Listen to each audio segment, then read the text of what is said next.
Are you tired of watching shows that only give you general social media theory and expect you to figure out how to apply it to your own industry? Join us for this week's episode of Social Chatter, the industry's longest running social media marketing news talk show. Not only will you learn the latest breaking news, but you'll also gain practical advice on how to apply it. Now here's your host, Christian Karasiewicz.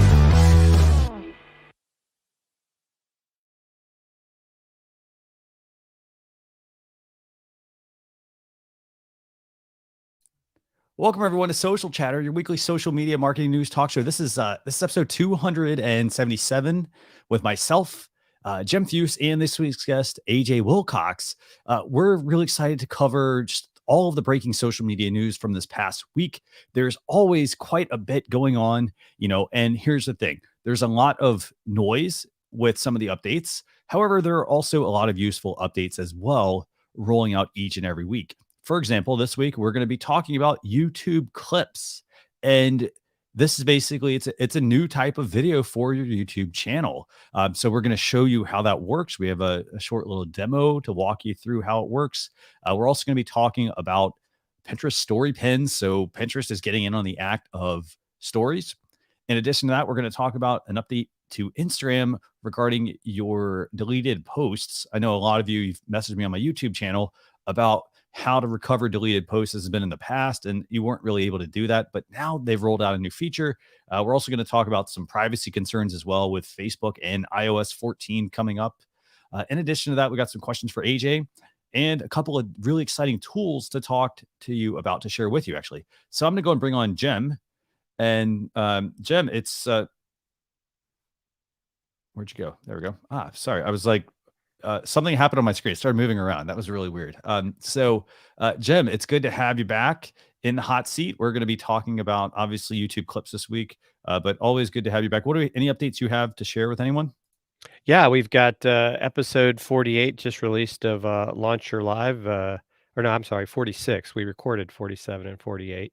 And I think we're talking about when you might want to actually rent gear instead of buy it. So something to consider. We kind of funny. I know Kristen and I were talking about gas gear acquisition syndrome. We were talking about that yesterday. So that's something to be considering.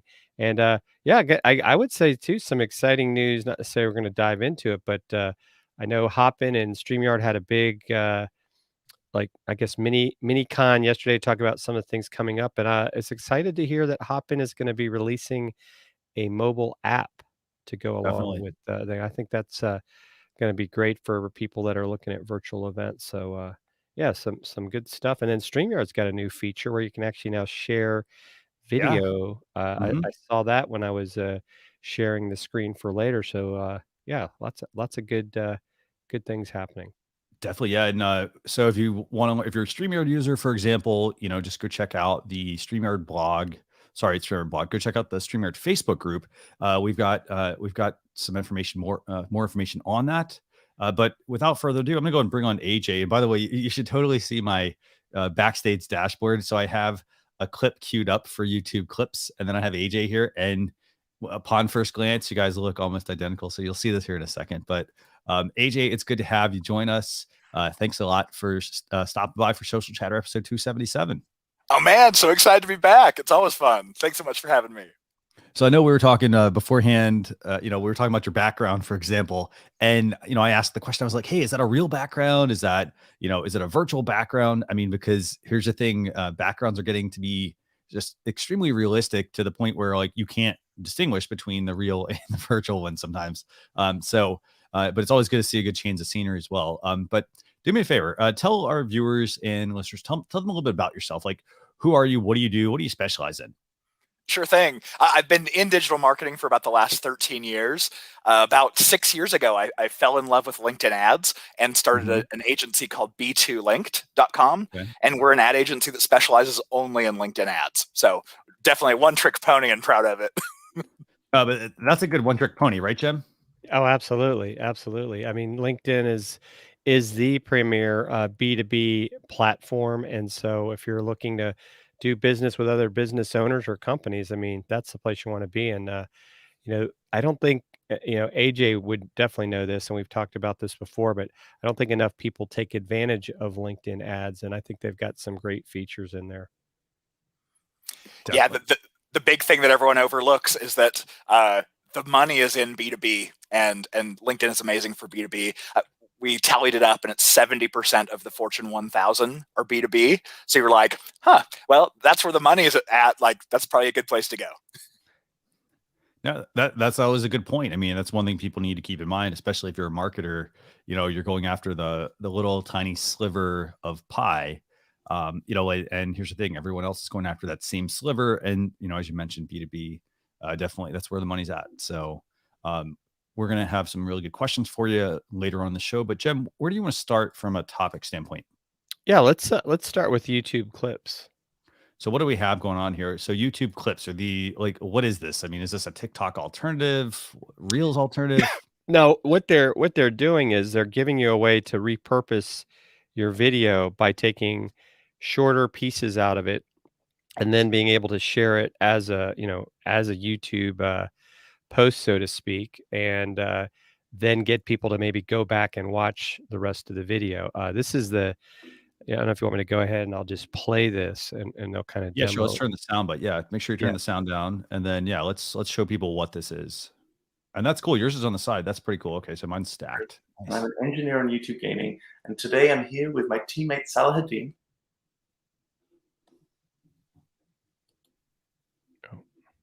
Audio cut out for a sec. No, actually, I muted the audio on that. So basically, okay, so we got clips. Okay, so you're able to play the video now. So what are clips? Like, what do I do? What can I do with this? So I can then keep this clip. Okay. And so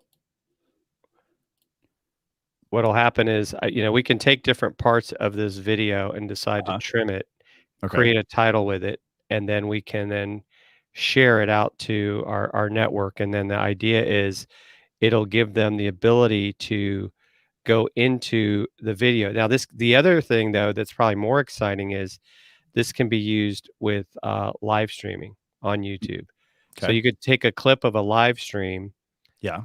maybe like tweet it out. And then if people go to that clip, it'll let them, after they watch that clip, join you live wherever you're at in the video. So, the one thing I would say about this that's a little bit more challenging is that you're going to have to go in and create the clips.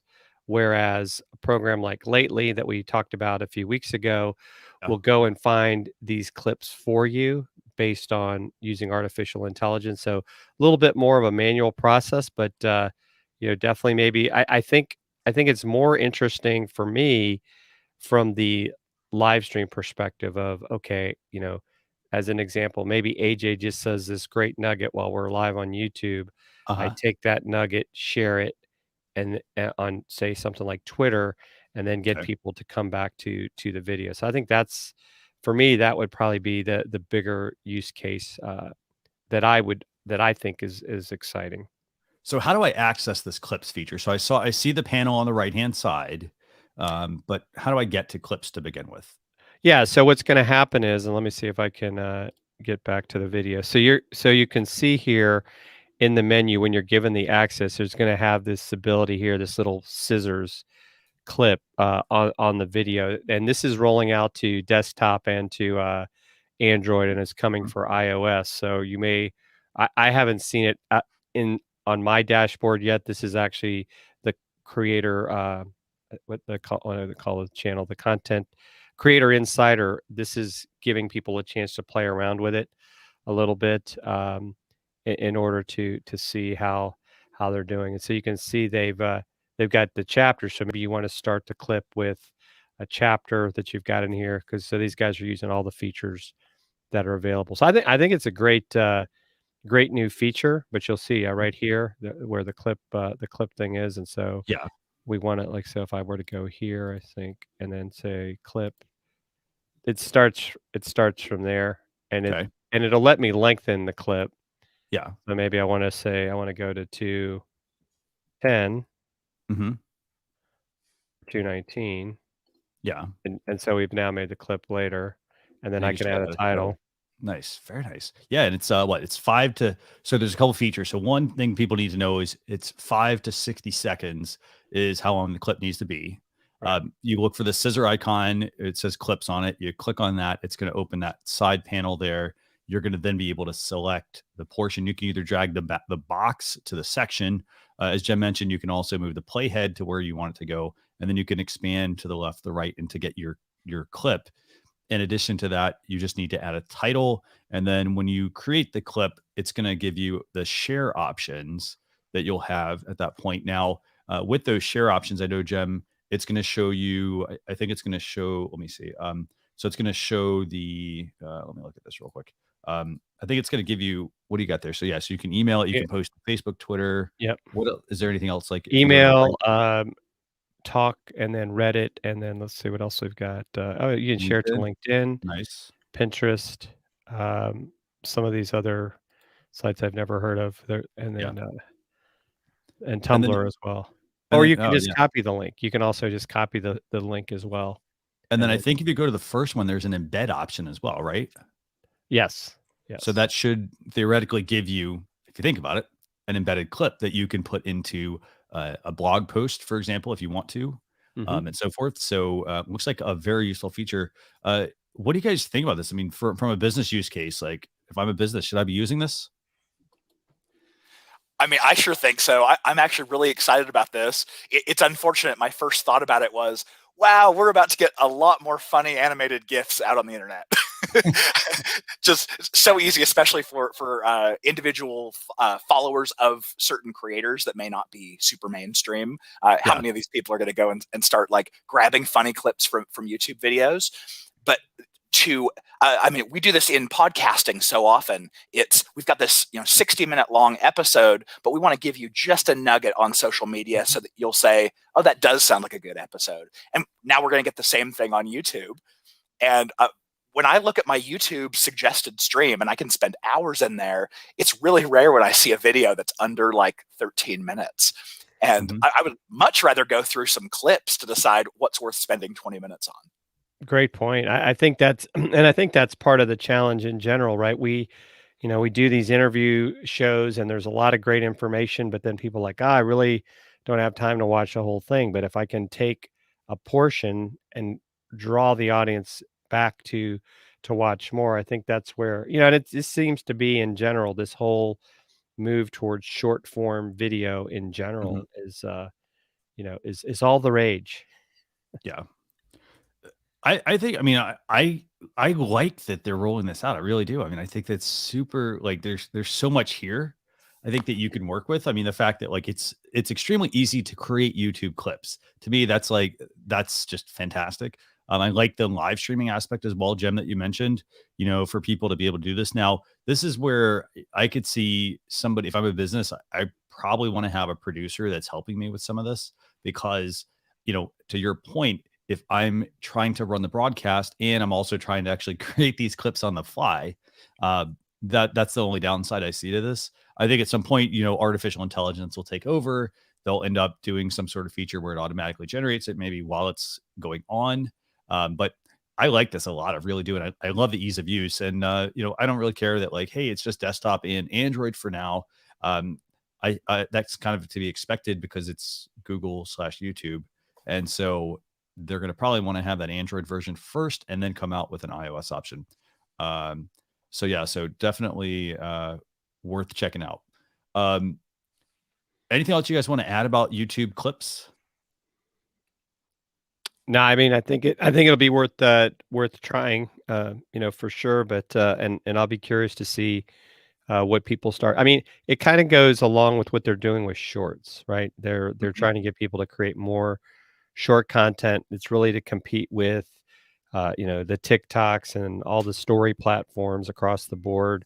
So I think that they definitely are, and I mean, they're so big as it is. I think it's just going to entice people to spend more time on YouTube. Definitely, and they should spend more time on YouTube. I mean, there's a lot, there's always a lot of really good content out there. And I think the clips are going to help drive some, I think they're going to drive a lot more interest for your videos if you're actually doing that. So don't just think, Again, it's going to be the same thing we always talk about, Jim, with like live streaming, for example. Don't just put the content out there and like, hey, I'm done. You have to do other things as well. So you're going to take that big piece of content and then we're going to, shrink it down. We're going to grab some certain clips out of it, put those out on our social media channels, for example, or put that in a blog post or things like that, to help get the viewer to the right information faster, as opposed to just putting the whole video out there and expecting them to scrub through it and figure out what's important to them and what's not. Okay. So Jem, let's move to the next topic. What's the next one we want to talk about this week? Story pins. And of course, I'm not much of a Pinterest guy, so maybe you could tell us a little bit more about this. Sure. Yeah. Let me go ahead and bring this up real quick. So Pinterest so again, big news. Pinterest is introducing story pins. These are a way to discover for ideas from creators with following streams, which does sound a little bit weird, I guess, if you kind of think about it. I mean, I had to read it when I was like, what exactly is this exactly? So basically, let me see if I can just pull this up real quick. Okay, so here's what story pins look like. Let's see if this is right. And there we go. So these are story pins. So as you can see, I mean, you're going to have the people at the top. So that's going to be your stories feature. And then you're going to have obviously like all their pins underneath that. Does this hopefully make sense? I mean, basically you're going to be connecting with people who are pinning a whole lot of stuff on Pinterest as a creator. So these are going to be things like you're going to have the ability to follow somebody on Pinterest who is providing basically good tutorials or good instructions or good pins to help you. What do you guys think about this one, Jim? I mean, I think it's just kind of in line with what everybody else is doing, right? The more things progress, it's like the more everybody is like kind of copying each other's features. So, I'm, like I said, I'm not I have a Pinterest account. Can't say that I use it very often. But I could see where, if people are used to this experience in other things like, fleets or LinkedIn stories, Instagram stories, I think they'll be fine with that. And I could see where it might be an advantage because looks like, once again, it's highlighting the people that you're following that are active, and just like the For You is like highlighting maybe based on your activity. Yeah, I mean, and the other flip side of this is, I mean, I could almost see Pinterest buying Etsy at some point, because this screams Etsy to me. It's, like it's about, from the following stream, Pinterest can save ideas and visit a creator's profile to see even more ideas that might inspire their next project. So, if I'm, for example, selling something on Pinterest, and I want to drive people, or I want to advertise it basically, on Pinterest, I want people to be able to see like the story pin, for example, that I created, about something that I'm doing. And I guess, I mean, so according to Pinterest, story pins are different in a way, all ways that Pinterest is different from other apps. I'm quoting this from Pinterest. The main value is discovering positive, inspirational, educational ideas, and not just for entertainment purposes. They're savable, actionable, and long-lasting, so they can be discovered over time. From the following stream, Pinterest can save ideas and visit a creator's profile and see even more ideas that might inspire their next project. So, I mean, to your point, Jen, yes, a lot of these are basically just melding together, I guess you could say. It's the same features you're seeing on other platforms. I guess the other flip side of this is, this is where if I'm creating anything that's going up on Pinterest, I think I need to be thinking more along the lines of evergreen content that people are always going to be looking for, as opposed to content that, might be like, what's the word? Just very fleeting, I guess. For example, like I'll use Clubhouse as an example. Clubhouse is a bit of a fleeting project, okay, yeah, maybe people are going to stick around for that, but it's not something that like is evergreen per se, whereas like, and what I mean by that is like, okay, so if I want to go learn how to make something like a recipe, for example, Pinterest is great for that, because a recipe is not necessarily going to be changing over time. Somebody like, how to make your mom's lasagna, or like, or something like that, right? Versus with, if I'm pinning like content that's, going to constantly be changing, like instructional videos, tutorials, things like that, it's going to be changing a lot. So I don't necessarily think that's the right kind of content. What do you guys think? AJ? I absolutely love this feature, because the way that I used the way I use Pinterest is Yeah. I go and find a project that I want to build or work on, Okay. and then inevitably I end up leaving Pinterest to go to YouTube to find a walkthrough tutorial on how to do it. And this is going to make it so, wow, stories is really the perfect format for Pinterest, because you can see someone building it or showing it off in a way. I liked your idea about Etsy. I mean, how easy would that be for someone to let's say it's a shirt or something, to model it as a story and show people like, hey, this is what it looks all the way around. That would be really awesome. What do you think, Jim? No, I would agree with AJ. I think he's got some great use cases for it. But like I said, I'm not a Pinterest expert, so not even really a user, so I really can't comment much more on it. Okay, yeah. Here's what I'm going to pull up the screen share real quick, and this is just an animated GIF of like how story pins are going to work. So basically, if you look at it like this, let's let it get to the home screen real quick. And I mean, so here I am on the home screen. So you're used to the stories along the top. So you click on somebody's story pin, and then now you're going to easily be able to see, swipe through, by the way, vertically. By the way, that's also something that will probably be coming to Instagram at some point. I think that was borrowed from TikTok. But yeah, so that's Pinterest story pins. And again, I mean, it's going to come down to what you as a business or, what kind of content you're creating. So don't think that just because other people, everybody's using Pinterest, for example, it doesn't necessarily mean that's right for your business. I'd go on Pinterest, I'd search on there first for like a topic that you're interested in, or that, what your business is about. Like if you fall into those standard things, if you fall into the, any sort of food or arts and crafts, like, of course, no brainer. But if you fall into something that's along the lines of like very business specific content, you may not want to be on Pinterest necessarily, or your content may not fit the demographic. So, but yeah, I think this is gonna be pretty nice. I mean, when they finally roll this, I like the fact that it's a little bit different than other stories, and maybe it'll get people to think about how they're using stories and figure out better ways to do it. So Jem, let's move on to the next topic here. Yeah. Oh, and if I can just interject real fast, it sounds like this is going to be the first stories that are evergreen, right? Like stories on every other platform just evaporate after 24 hours. On Pinterest, you can create a story as evergreen. I mean, that feels to me like there's so much more value there in using it. Yeah. Similar to the highlights on Instagram, which I think a lot of us forget we can do. At least I do. No, but it's, and I like the fact that like with this, I mean, there's the ability to save it, like it, and comment right from that story pin. And it's very like, it's fresh, I think, versus it's the standard like story that people have, and I mean, the key thing is if you don't know how to, like, if you're like, what content do I create for stories? This is where you need to be looking at other platforms and looking at other industries to see what they're doing and see if that can be adapted to your industry and what you're publishing out there. It's not to say like everyone should be using stories, but they do have a certain place, but you kind of have to find that or figure out what it is. And that's an easy way to do that. Okay, Jeb, let's move on to the next topic real quick. And then we got a couple questions for AJ. Sure. Do you want to go with, let's go with Facebook and Apple's battle. I think that's something that's a little bit more interesting than a deleted post on Instagram, because I don't even know if I've ever deleted a post on Instagram. But with the rollout of iOS 14, what we've run into is that Apple is going to basically allow you not to see ads from Facebook. So, of course, Facebook's not real happy about that and is now taking some steps. I mean, they took out, I think, an article in a few papers, basically like acting like Apple was being this horrible, horrible bad guy by not letting you see their ads and their stuff. But now they're trying to get us to basically opt in for getting their ads experience. And sorry, Facebook, it's not going to work for me.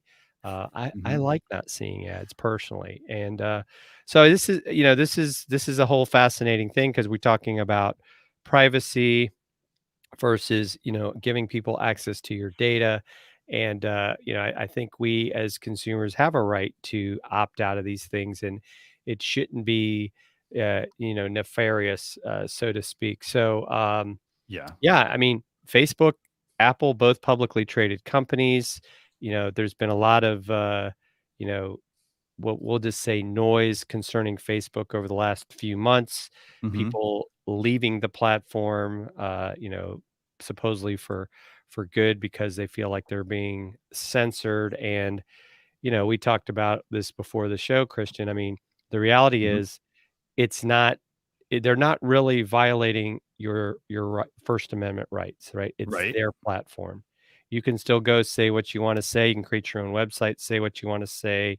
You can take an ad out in the paper. There's lots of places you can still get your message out. Start your own podcast.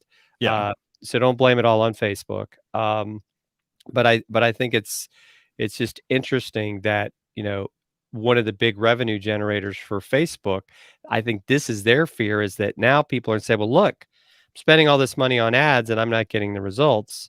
Why would I advertise here? And I don't know that Facebook is I should say, I'm not sure that Apple is doing that with Google, but a lot of times we're actually going into Google search and we're looking for stuff, and that's why the ads show up as opposed to being kind of pushed on us. What do you think, AJ? Well, I guess my big question here is it with iOS 14 we won't see any ads in Facebook, like they'll all be blocked, or will we just see ads that are not catered to us? And in that case, I would much rather see ads that are actually catered to me. I mean, if all I saw were like BMW and Ferrari ads all day, I would love to look at ads. But of course, I don't want like divorce attorneys and Kotex pads and stuff in my feed. Like it wouldn't be. That wouldn't improve my experience. Absolutely. And so what I'm gonna do real quick is I'm gonna bring up what this actual screenshot will look like. So this is basically what you'd see if you're running like when you update to iOS 14 and then you go into Facebook. Obviously, like they're trying to get around the fact that they're not going to be able to basically do much tracking or do better tracking. And so I don't know. I mean, I agree with you, Jim. The fact that I don't want to be tracked across the apps and websites as much. And I think that I think it depends on the user, but for the most part, I don't think users understand that they're even being tracked. Absolutely. I mean, I will tell you that that's kind of the thing I always kind of chuckle about. Of course, part of it is because of my previous life in the military. If you've got a cell phone, you're being tracked. Don't kid yourself. If you've got electronic devices, you can be tracked. So to think that, oh, I've got all this privacy because I have a phone is hooey, so to speak. So yeah, I mean, I turn off my notifications because, it's kind of funny if you guys got to see that movie, The Social Dilemma. It's like, in a way, they try to use the notifications to kind of lure you in to get more involved in the app and go down the social media rabbit hole. So I'm actually glad to see that we're being given the option to allow less tracking as opposed to just by default all this stuff. And I think that's been the other thing that's always bothered me is changes happen, and all of a sudden maybe a setting you had before is no longer at that setting you originally had, and you've got to go back in. And it's not like they say, hey, AJ, remember when you said you didn't want certain people to see this stuff? Well, we forgot with this update that now they're seeing it again. Yeah. No. And I really think this is, I mean, just the whole iOS 14 update, just the principle behind it is really, I mean, I'm sure a lot of people don't want to be tracked. I'm sure we're being tracked more than we appreciate, but it's really overreach. It feels like, putting a fence around a yard is probably regarded as a good thing, but it's like Apple went and put a fence in someone else's yard. And it's like, well, maybe that was good, but it's not your yard to put a fence in. It's kind of how the analogy feels to me. The fact that they did it is I mean, it's kind of a jerk move to all the people who relied on people being in their yard. Right. But yeah, well, they were squatters, right? It's like, what are you doing in my yard? I didn't even know you were there. Yeah. Great analogy. It's the backyard. It's the one that you don't look through. I gotta say, I mean, I don't really see anything. I don't see anything wrong with Apple doing this. I mean, I think that it makes a lot of sense for them to do this. I mean, they've got to protect their users for starters, and going back to my original point, I don't feel like I don't think people really understand that they get tracked on anything they click on, whether it's, I'm clicking, like somebody sends me a link to an Amazon product. Chances are it's an affiliate link. You're getting tracked, for example. So that's good. It's going to improve your Amazon, for example, your products and things like that, but you're also going to be cookied to another user. That's how most of these websites make money, for example, is they're tracking you for that sort of thing. And then they're running, retargeting ads to get more in front of you, based on what you clicked. So, but the thing is, most people don't realize that. They don't, they just assume a link is a link, for example, and there's all sorts of stuff behind the scenes that can happen with that, that you don't see. So, it gets you into like 5 email list, for example, that you can't get off of, or things like that, like I got added to some live streamers, like, or I don't say live streamer, like a YouTuber's like email list. And it was like, I didn't even sign up for it. And so you just have to be mindful of what you click on. It was in the fine print, Christian. You just didn't realize it. Oh yes, it was definitely in the fine print. Well, it's so hard because they're going to pop up a box that is this big that essentially says like, yes, I want to allow, and no, I don't. But we could have a conversation here for 3 hours about the pros and cons and the details of tracking, what users get out of it, how the bad actors are using it against you, and it's impossible to educate the consumer in a box that big. I feel like it's one of those things that everyone needs more research on. For Apple to just say, nope, you can't do it. And for Facebook to say, everyone is automatically exposed to this. Both are really hard camps to be in. I do have one quick point on this. And it makes me wonder if we're going to see, because like, what was it? Was it last year? I think, we had, what was it? Epic, I think, with Fortnite, I think, where they got kicked out of the App Store. I'm just throwing this out there. You heard it on Social Chatter. Would Facebook get kicked out of the App Store for this sort of move?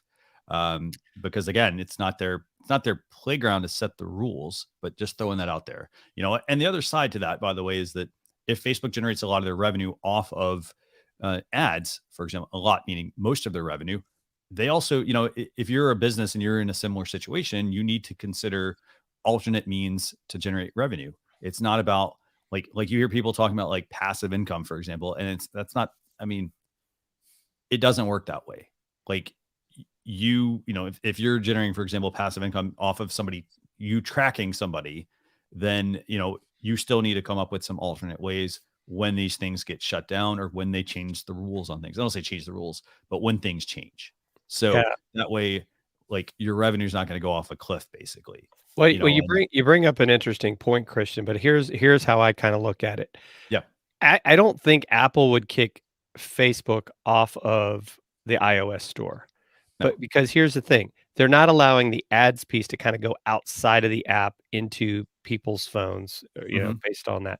But if I go into the app, right, as far as I know, I'm still going to see ads in my news feed, right?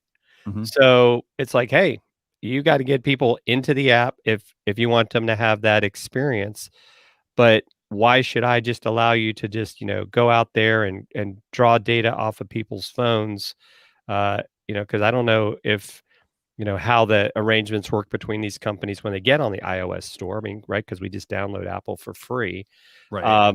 Not Apple, but Facebook.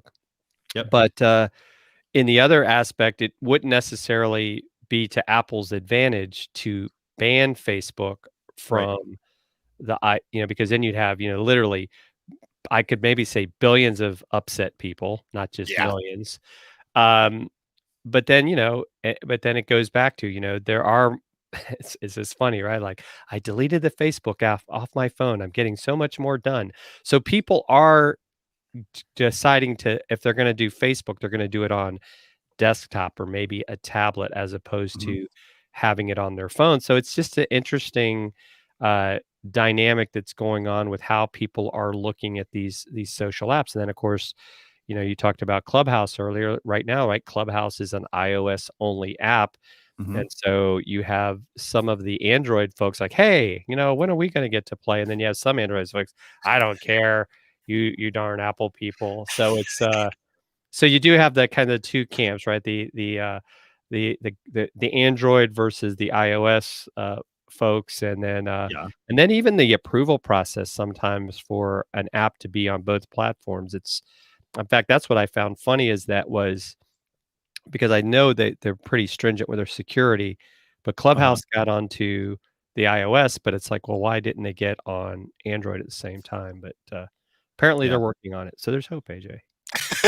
I can't wait. No joke. This is a sidebar here, but no joke. I stopped counting at 116 invites. I've been invited to Clubhouse by 116 people. And I eventually just told my assistant, anytime someone emails me or messages me on LinkedIn about like they invited me to Clubhouse and they want me to join, I just send them, hey, sorry, I'm Android. I'm out of the club. Like, thanks for the invite. But, you know, that's Right. They just wasted. There's 116 wasted invites because they can't get them back. Exactly. Oh, I feel terrible. Terrible. I'm taking all your invites, people. So yeah. So this will be an interesting thing. It's going to be an ongoing thing, I think. Obviously, I mean, you're going to have Apple probably change something. Facebook's going to probably, cat and mouse game here. But again, I mean, if you want to be tracked on things, like you want to opt in, I guess, but just be mindful about the fact that you're giving access to Facebook, and you're entrusting those companies. But remember, to Jem's point, like they don't owe you anything either. So they're a publicly traded company, so they're beholden to the shareholders, not the users. So you do have to keep that in mind. They're in the business of making money, so they're obviously going to push back on this because most of their revenue comes from Facebook ads. So again, I mean, we're going to see this, I think, more and more in the next, obviously, for quite a while here now. So okay, so let's move on to the next topic. Jem, what's next? Yeah, so we've got a couple questions for AJ. And so AJ, the first question we have for you is, should LinkedIn think about creating a feature similar to YouTube clips? And do you think that would be something that would take off? Because I know they've recently done stories, right? I guess that's been within the last 6 months or so. Yeah, I think it would be awesome. With the advent of stories on LinkedIn, I was like, awesome. Wait, I don't know what I'm going to use it for. And they're not really being all that widely adopted because I just don't think people know in a business context what to do. And then for me, if I spend a lot of time thinking, like, what should I come up with here? And I know it's going to disappear 24 hours later, then like that feels like wasted time to me. It doesn't feel like I'm creating a whole bunch of individual relationships with creators. It feels like I'm kind of at the beginning of Twitter where I'm shouting into an empty room. No one's around to hear or react. But with clips, the problem I have with LinkedIn lives is that they're going to be long, and you can't immediately see where the comments and stuff are happening. You have to watch it, and there's no way to watch it at like a 2x speed. And so more often than not, when I look at a live of pretty much on any platform, but I obviously spend some time on LinkedIn, I see the live and go, I don't know, maybe I don't want to like spend my time on this. But if there was a clips and I could see 2 or 3 friends who shared a clip that was like, this is awesome, this is huge nugget of value, then I'd be like, okay, cool, yeah, I'll tune in now. And I think any way that you can take something long and difficult to wade through or engage in and give people little snippets to tease them, I think it's a great move. Fantastic. So Jem, what's the second question we have for AJ? Yeah, so AJ, do you think that could you see a use case for taking clips and using them for LinkedIn ads? Ooh, I don't know for sure. Well, I know that in the future we're probably going to have ads for LinkedIn Lives, and so I could see this as being like, hey, here's a little teaser video to get you interested in a live. But I don't know what the difference then would be between me just recording a video ad and having it link to the event so you could sign up to be notified. So yeah, I don't know if I would find as much value in that one, but I don't know if you guys have any use cases you're thinking about. I could be off base. Well, I don't know. I mean, I know when we did the share, I was able to share the clip to LinkedIn if I wanted to. And so I guess if that became a post, I mean, could I theoretically then run that as an ad? Yeah, potentially. If you shared it from a company page, you could then promote it with an ad.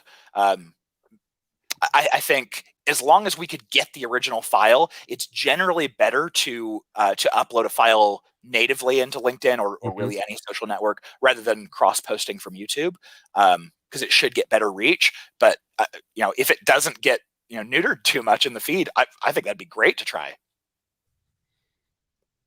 Yeah, that makes sense. I would agree with that. Yeah, I mean, and this is again, I mean, this is all these are, we're taking a guess here what's going to happen here. I mean, I think that at least having the ability to, if you're looking to drive more views back to your YouTube channel, and you have an engaged LinkedIn audience, I think that sharing your content out to out to LinkedIn via that share option makes a lot of sense. It gets people, they get to come back to your channel and kind of learn more about you. At the same time, this does give us time, before like LinkedIn will probably roll this out. I think LinkedIn's probably going to roll this out. I mean, at some point, I think you're gonna have LinkedIn. I think Facebook, I think they already have clips maybe. So like these just make a lot of sense to be able to quickly, clip something. I mean, and the fact that if they come to mobile devices and tablets, going to be even better because of the fact that, people will be able to quickly do this. But to Jem's point, this is definitely going to be something where you're going to want to like get a process down. So like, for example, it's like running your own live show. You're going to always run into some challenges when you run a live show, because if you're doing it yourself, it takes a certain level of mechanics, like, oh, hey, I have to know how to do this and when to do this cue and so forth. I see the same thing happening with the clips feature until it becomes an automated process. Anything else you have for AJ, Jem, or do you want to move on to tool time? No, those were the two questions we had for him. Yeah, let's move on to tool time. Well, and Christian, if I could, you just brought up a really, really good idea. Yeah, sure. On cross-posting a clip from your YouTube channel onto LinkedIn. Yeah. Mm-hmm. On LinkedIn, we think of it as like this business network where everyone's got their suit and tie on all the time, but not really. Like, we know we're engaged with them because of who they are professionally, but I think we're always interested in who these people are personally as well. And there isn't a great way for me to find out whether one of my connections is also a YouTuber, and I might want to follow and get interested in their subject matter. So I really do like that. It'd be really fun to start, sharing a little bit of the personal into your business life. I like that, actually. And that could get to the point where maybe I post a question, for example, on my LinkedIn profile, for example, like asking people, hey, what's one of your like superpowers outside of being a good, X in business?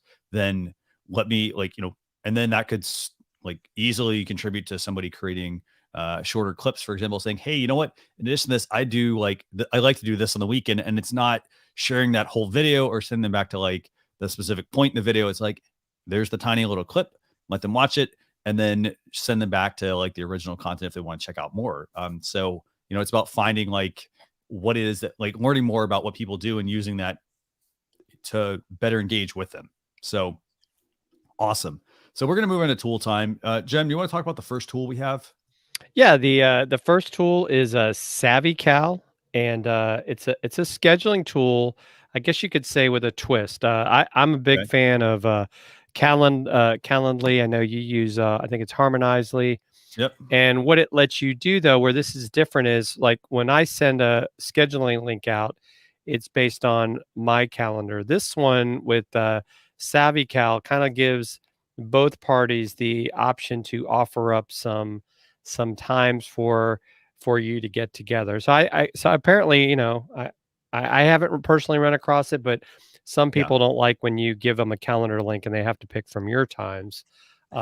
So I just so it's just another way to maybe make scheduling a little bit more easier than going back and forth. But they've got. Yeah, go ahead, Jem. Oh, we just lost Jem. Jem just dropped. Oh, darn. That was weird. Let me see. So Jem was saying they've got, what I've done while we wait for Jem to come back. Jem, good to see you again. What were you saying? You were saying while they've got? Yeah, they've got a basic plan and a premium plan, where the premium plan, I guess, lets you get rid of the branding. But yeah, so it's this whole thing. It's like, hey, let's pick a time that works for both of us, sort of a thing. I will say this, though. This is where I think, for me personally, I tend to find that if I'm working with a potential client, they maybe aren't at this point yet where they're like even using their calendar, right? I think using calendar tools in general is a very smart thing for you to move your business forward. So if I'm organized enough to say, hey, here's when you can meet with me, I think a lot of people are fine with that. So, I mean, I could see for some people they might want to have this flexibility, um, but it's just something that maybe based on what your preferences are. I mean, what do you guys think of this? Do you like this kind of back and forth between the two parties, or? Well, Jim, the part that I love so much about Calendly, the reason I started using it like 5 years ago, is because it cut out the back and forth. That Exactly. was my favorite part, because going back and forth took so much of my time. It was labor intensive, and then I would end up with a whole bunch of double booked appointments because I promised two people they could have the same spot. Um, I, Mhm. I think this, maybe it's helpful for someone who doesn't want to offend, but honestly, I would much rather have just a one-way calendar link where I Yep. can just grab time and know that it's Yeah. good. Yep, I'm with you there. I would agree. That's been my yeah, and it's funny. I love how you say that too, AJ, because sometimes you also got to remember, like, oh, I need to set a buffer in there, right? Because I don't want to have back-to-back meetings in case the first meeting runs over, and couldn't really tell. I mean, it may have some of those same features, but there's a lot of advanced settings you can do in some of these programs that really allow you to manage things. And right, if you want to have meetings outside of your normal window, you just say, look, if these times don't work for you, just let me know, a different time and we set it up. But yeah, I would agree with you, AJ. I hadn't thought of it that way, but that's yeah. I don't think I've offended anyone yet by making them pick a time. Yeah, I don't think so either on that part. I mean, I think the other part though with it is I switched to this kind of service because it allows me to not have to do that back and forth with people. It's not that I don't want to do it; it's just not a very efficient way to do things. Because, for example, like okay, so Jem, you're on East Coast time. AJ, what time zone are you in? Mountain. So okay, you're in Mountain. Okay, so yeah, so we're in some different time zones here. And so like the thing is, if I happen to email you when it's convenient for me, and then let's say you don't check your email, like because everybody's got different ways that they are doing like that they're uh, like when they check email, things like that. And so for example, I don't want to have to send you an email and then like, hey, I go do something else, and then all of a sudden now AJ is like responding back, and then I have to wait 24 hours or 10 hours or whatever it is. I have to wait a lot of time. So, I don't necessarily like the back and forth of that. I know now, I mean, it's good to have options. So I would say, I mean, test this out. I mean, if you're somebody who is not using a calendar and you're doing the old email back and forth method, hey, pick a time, then check this out. And again, there's SavvyCal, there's also Calendly, and there's also Harmonizely. So they're all very similar. But again, I mean, find the one that works best for you is the key thing. Like what feature set? There's not going to be a perfect feature set. Just find the one that works the best for you. Okay. Yeah. And it seems like SavvyCal is like the one-on-one version of, and I can't remember what it is, but several times I've used group calendars where everyone kind of annotates the times that work for them. Seems like Uh-huh. SavvyCal is the same kind of thing, but just meant for two people. I definitely see the value in trying to get a group together, but Yeah. the one-on-one anyway. Yeah, I think No, we've in beaten that addition to horse. that, there's also another one. It's called Clockwise. That basically it's a Google add-on extension, and it'll allow you to like set up like it'll move things based on the fact that like, oh, you're too busy, things like that as well. So again, you kind of have to figure out what your calendar style is. So Jem, let's move to the last tool. What's this last tool we got this week? It's another I guess we'd call it event platform, Run the World, and actually Agora Pulse is using this for Mhm. their coming Instagram uh, uh, Summit. Yeah. summit, and yeah, it's pretty interesting. I wasn't really able to tell yet in regards to because I'm familiar more with Hopin. Mhm. What There were some things that seemed nice. I like the cocktail party thing, as they called it, where you can have multiple people in, but I wasn't really sure if like some of the features I've seen with Hopin are quite the same. Like I think the most you could get was 8 people in a, if you want to call it a session like this. Yeah. Um, I know you can do up to 20 in Hopin. Um, the speed network is very similar to what Hopin does as well. And then I guess I don't know if the yeah, so they'll let you stream videos. Um, and then I guess the roundtables, right? Not really sure if like you're able to RTMP a program like StreamYard in to Right. really brand your stuff up. So it seemed interesting. I mean, there is a free version, and then I guess as you move up, there's different pricing tiers. So Yeah. I thought it was, might be worth checking out the free event to see, right? And it does show that it does Yeah. integrate with like Zoom and some of these other things. StreamYard in there. So yeah. Yeah. Yeah. So yeah, I think it'll be. Interested in seeing how it works for the Agora Pulse event that I've signed up to as an attendee to see how that works out. Definitely. Yeah. And from what do you think about this one, AJ? Any Uh, thoughts? Blab, yeah, Blab is back, ladies and gentlemen. This is It exciting. is. Yes. It just again, it just hits me like a ton of bricks. Why did Blab shut down? Who thought that wasn't a good idea? Now we have multiple apps who've come up to take its place, and it's just becoming more and more valuable. It just feels like a giant missed opportunity. Yeah, definitely. I think that again, I mean, it gives you opportunities but you have to keep in mind also from a cost standpoint. I mean, it's I think $80 to like $400 something dollars. I think that's just the start, and that's per month. So you're paying per month, and you also have to keep in mind as well. In addition to that, so it's going to still go down to like, for example, up to 10,000 attendees for $80 a month. But then there's usually also a fee associated with like the ticket price as well. So it sort of almost becomes like a ticket master if you think about it, where there's going to be fees on top of what you're paying for the service potentially. But you do have to keep in mind, because it's not just about, oh, hey, I'm running this and it's making it easy. I have to also recoup my cost. So I'm paying $80, probably a share of the ticket price as well for that. And then just because somebody attends, you have to make sure your event is organized well to where people are going to get something out of it. You're not giving that away for free. And Right. people, you also have to think about like this. People are not going to pay those, thousands of dollars that they were paying for some of the conference tickets. So just kind of keep that in mind as well.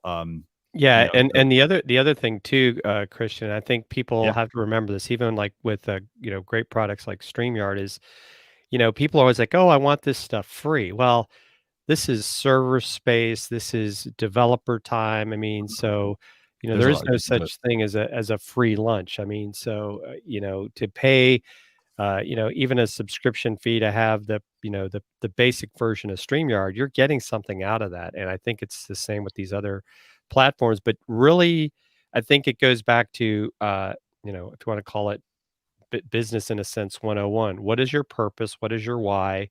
Mhm. And what is your run, what is your run a show? Do you really need this? Yeah. Right. Right. Sometimes you get bells and whistles that you never use, but you're paying for. So really understand, like when we're doing a live show, right? You could do this in a virtual platform and have all these people join, but do you need to, right? Do you Right. need to use Zoom? Mhm. Zoom is okay, but if I don't need to see everybody's face, then I can use a Facebook group or some other group to like have everyone chat, and I can share their comments to the screen. You can't do that in Zoom. You can do that on StreamYard.